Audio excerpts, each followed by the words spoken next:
I will name every damn name. A line that has been haunting Trump and company for the past 2 months. A speech that scared the hell out of the Trump administration and Republicans. The explosive speech was delivered by Marjorie Taylor Greene during the Epstein Files Victims Press Conference, where she joined the victims in asking the Trump government to release the names in the Epstein files. Marjorie Taylor Greene has been very vocal about her stance on the Epstein files and has repeatedly called out the Trump administration to release the files. During her powerful speech supporting the Epstein abuse victims, MTG quoted, "I am not scared of names. I will name every damn name in the files." For everyone watching at home, I think it's important to put yourself in these women's shoes. As you're questioning, why can't they just name the names? What you don't realize is they just told their stories of being raped and being abused, being victimized, being manipulated, being coerced, and basically held in a prison of captivity of sexual abuse while they were young teenagers and extremely young, vulnerable women. And in Jeffrey Epstein's home and the places they went with him, they saw the most powerful people in the world in his pictures, and they saw him with those people. Can you imagine how terrifying it would be to name names like that? These are some of the richest, most powerful people in the world that could sue these women into poverty and homelessness. Yeah, it's a scary thing to name names, but I will tell you, I'm not afraid to name names. And so if they want to give me a list, I will walk in that Capitol on the House floor and I'll say every damn name that abused these women. I can do that for them, and I'd be proud to do it. Since the presser, MTG's ties with Republicans have been strained, and the recent war of words is grabbing eyeballs, indicating a major crack in the MAGA base. Greene's disappointment with Trump is increasing day by day because of Trump's unconditional support to ally Israel. On November 11th, Greene criticized Donald Trump in a social media post over his meeting with Syrian President al-Sharaa, a former al-Qaeda terrorist. She added that she would prefer to see constant White House discussions on domestic policy rather than meetings with foreign leaders. Greene's outspoken remarks have drawn attention, as most Republican lawmakers continue to show strong loyalty to Trump to avoid his backlash. Marjorie Taylor Greene has done everything right to upset the President of the United States.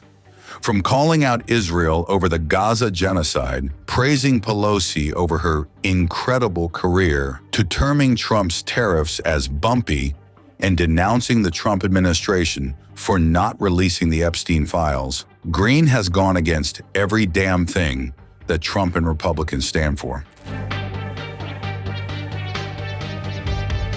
MTG's long post criticizing Trump's meeting with Syrian President al-Sharaa didn't sit well with the U.S. president.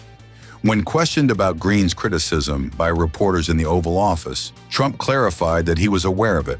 "I don't know what happened to Marjorie. She has lost her way, I think," Trump said. As for her criticism of Trump's focus on foreign policy, the president said he was working on problems abroad for a reason. "I have to view the presidency as a worldwide situation, not locally. I mean, we could have a world that's on fire where wars come to our shores very easily," Trump added.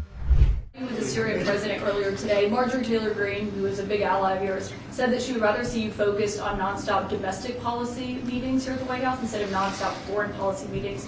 What's your response to her saying that, and also saying that grocery prices are up and not down, as you've said? Yeah, so I don't know what happened to Marjorie. She's a nice woman, but I don't know what happened. She's lost her way, I think. But I have to view the presidency as a worldwide situation, not locally. I mean, we could have a world that's on fire where wars come to our shores very easily if you had a bad president. We had a horrible president, and we ended up with Russia, Ukraine, and we ended up with other disasters, too. Don't forget, I put out 8 wars, 9 to come. I think I'll get the other one taken care of, but I put out 8 wars. And look at the damage that Russia, Ukraine has done to us as a country. I mean, we spent $350 billion. We're not spending any money anymore. Now they pay us through NATO. You know, I got NATO to go from 2% to 5%. Well, that's very important. When you're president, you really sort of have to watch over the world because you're going to be dragged into it otherwise. You're going to be dragged into a world war. I think if I weren't president, first of all, that war would have never happened if I was president. And if I weren't president, that war could have led to World War III. It won't. It's not going to anymore. But when I first got in, I said, wow, this situation could lead to World War III. And I got NATO together. I got everybody together. But with all of that, I passed a great, big, beautiful bill, which is the biggest tax cuts in the history of our country. So when somebody like Marjorie Taylor Greene, who's now catering to the other side, I don't know what, I guess she's, got some kind of an act going, but I'm surprised at her. But when somebody like Marjorie goes over and starts making statements like that, it shows she doesn't know. I don't devote a lot of my time. Let me give you another example. China.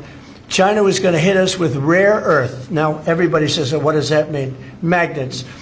If China refused to give magnets, because they have a monopoly on magnets, because they were allowed to happen over a 32-year period, there wouldn't be a car made in the entire world. There wouldn't be a radio. There wouldn't be a television. There wouldn't be internet. There wouldn't be anything because magnets are such a part. Now, nobody knows what magnets are and not overly sophisticated, but to build a magnet system would take 2 years.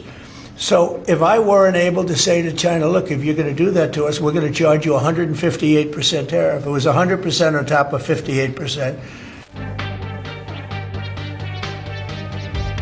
The Trump loyalist had a befitting reply for Trump's recent remarks against her. In a post on X, MTG wrote, "The only way is through Jesus." Without mentioning Trump, Marjorie hit where it hurts. That's my way, and I've definitely not lost it. Actually, I'm working hard to put my faith into action, she added. America first, America only, Greene wrote, indirectly reminding Trump to focus on his promise to the Americans.